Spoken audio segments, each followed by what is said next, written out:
अस्सलाम वालेकुम everyone. Hollywood की एक फिल्म है वैग द डॉग के नाम से, 1997 की फिल्म है। Stars Dustin Hoffman and Robert De Nero.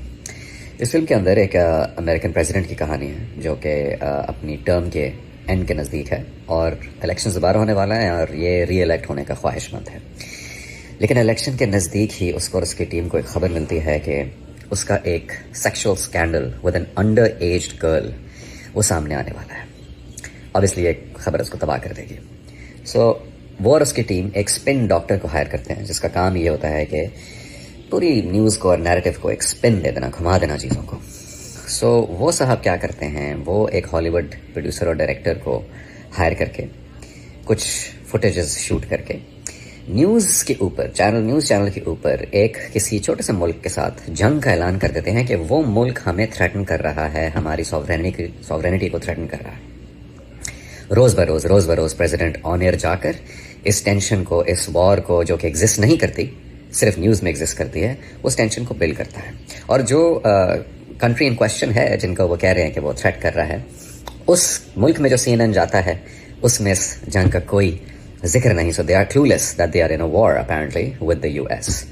Anyway, close to the election date, the US president, after regular updates, goes one day on air and says, enough is enough. हमने इस मुल्क को बहुत वार्निंग्स दे दी, अब हमने इन पे हमला करना होगा so that we stop them in their tracks. So the president announces this, he becomes the hero of the people's hearts. And during all this, जो उसका सेक्स स्कैंडल है वो भी बाहर आ जाता है।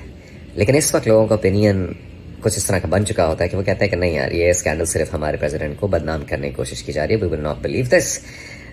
Election comes around and he is re-elected and he gets the vote of the people for saving them from a war that was created on the media.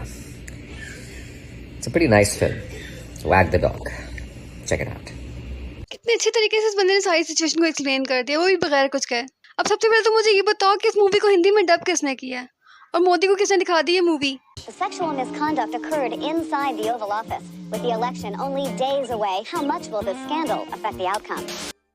ये लोग तो शोज, सॉन्ग्स, यहाँ तक के मीम्स तक नहीं छोड़ते कॉपी करने से। फेमस ट्रेंड्स फॉलो हो रही है, ये बिक गई है गवर्नमेंट।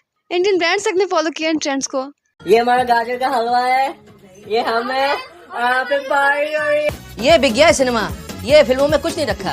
और एक बंदा बिल्कुल ठीक कह रहा है, इसने कुछ ज्यादा ही सीरियस ले लिया इस मूवी को। 2019 में भी जब इलेक्शंस होने वाले थे तो पुलवामा अटैक के बाद बालाकोट एयर स्ट्राइक्स हुई। ये कब तक हुकूमत करना चाहता है इंडिया पर? मुझे लगता है वो दिन दूर नहीं जब ये डायलॉग मोदी के लिए कहा जाएगा। माशाल्लाह से गांधी जी की उम्र तो लंबी होती जा रही है। एक बात तो बताइए, क्या गांधी जी लंगोट बांध के हिंदुस्तान पे हुकूमत करेंगे? क्योंकि ये बंदा सिर्फ गांधी का रिकॉर्ड तोड़ने में लगा हुआ है।